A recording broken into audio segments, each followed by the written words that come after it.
Assalamualaikum warahmatullahi wabarakatuh. Pripun kabare bocah-bocah ingkang menika?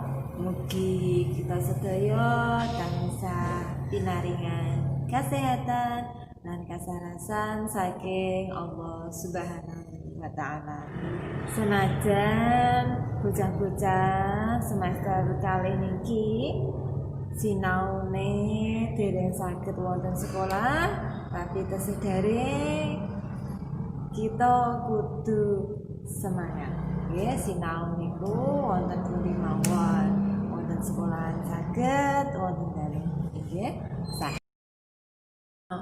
Saderenge pasinaunan dipunwiwiti, monggo sesarengan kita mau sedaya rumiyin. Bismillahirrahmanirrahim. Raditu billahi robba wa bil islami dina wa bi Muhammadin nabiyya wa rasulah. Rabbi zidni ilma warzuqni fahma bi rahmatika ya arhamar rahimin. Ana ing dina iki kang disinaoni yaiku babagan budaya.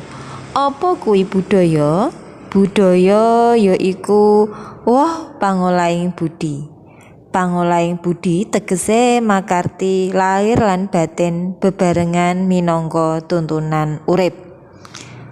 Artinya, budaya adalah hasil akal budi manusia sebagai cara hidup yang dimiliki bersama oleh sebuah kelompok orang dan diwariskan dari generasi ke generasi.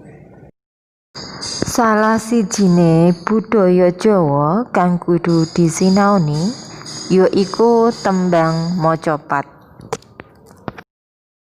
Ana ing sajroning tembang macapat iku ngandhut piwulang luhur kanggo masyarakat.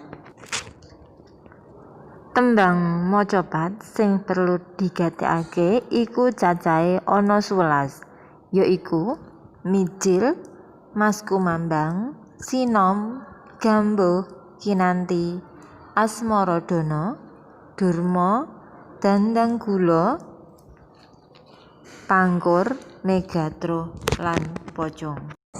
Tembang macapat duwé paugeran utawa aturan-aturan kang gumathok. Paugeran-paugeran kasebut dibabarake kaya mengkene. 1. Guru gatra, yaiku cacahe gatra utawa baris utawa larik saben sapada utawa bait tembang. 2. Guru wilangan, yaiku cacahe kecap utawa ucap, wanda utawa suku tembung saben sagatra utawa baris utawa larik tembang. 3. Guru lagu, yaiku tibaning swara, aksara urip utawa vokal utawa dongding ing pungkasan gatra tembang. 4. Pada, yaiku cacahing larikan tembang saben sak bait. Sing kaping 5 pupuh bisa kedadian saka pirang-pirang pada miturut dawa lan cendheging tembang kasebut. Wonten ing kelas gangsal niki ingkang dipun sinaoni tembang macapat pangkur. Tembang pangkur duweni teges mungkur, yaiku nyingkiri angkara murka, hawa nepsu lan mungkur marang babagan kadonyan.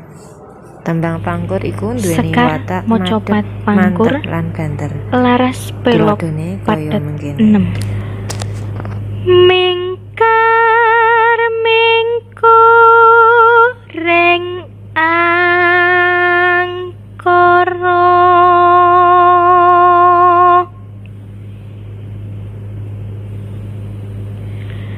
akarana karenan mardi siwi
kang tumrap ing tanah Jawa.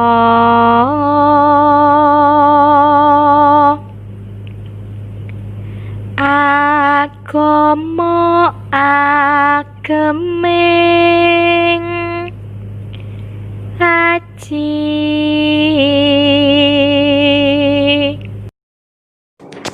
Mekaten wau tuladhane lan paugerane tembang pangkur.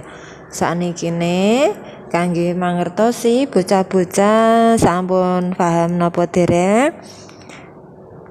Bocah-bocah nggarap Gladhen kaca 9 utawa halaman 9. Mekaten ingkang saged dipun aturake budaya, mugi manfaat. Kurang langkungipun nyuwun pangapunten. Monggo kita akhiri kanthi waosan hamdalah. Alhamdulillahirabbil alamin. Assalamualaikum warahmatullahi wabarakatuh.